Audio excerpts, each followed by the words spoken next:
സ്വദേശിയായ കുഞ്ഞുമോനാണ് ഭാര്യ കൊല്ലപ്പെട്ടതായി, ഭാര്യ മരിച്ചു കിടക്കുന്നതായി ആദ്യം ബന്ധുക്കളോട് പറഞ്ഞത്. 34 വയസ്സുകാരിയായ ദിവ്യയാണ് മരിച്ചത്. പിന്നീട് ബന്ധുക്കൾക്ക് പക്ഷേ ഇക്കാര്യത്തിൽ സംശയമുണ്ടായിരുന്നു. കാരണം ആയിരിക്കാം മരിച്ചതെന്നുള്ള ഒക്കെയാണ് ഈ കുഞ്ഞുമോൻ എല്ലാവരോടും പറഞ്ഞത്. പക്ഷേ പോലീസ് എത്തി ഇൻക്വസ്റ്റ് നടപടികൾ ചെയ്യുന്നതിനിടെയാണ് ഇത്തരത്തിൽ ഈ ഭാര്യയുടെ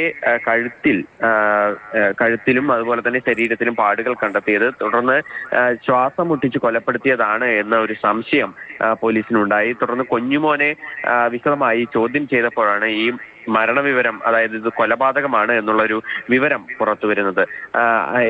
ഈ ഭാര്യയോടുള്ള സംശയമാണ് ഈ കൊലപാതകത്തിലേക്ക് നയിച്ചത്. സെയിൽസ് ഗേളായി ജോലി ചെയ്യുന്ന ഈ 34 വയസ്സുകാരി ഈ കടയിലും അതുപോലെ തന്നെ പുറത്തുമായി ഇവർക്ക് മറ്റു ബന്ധങ്ങൾ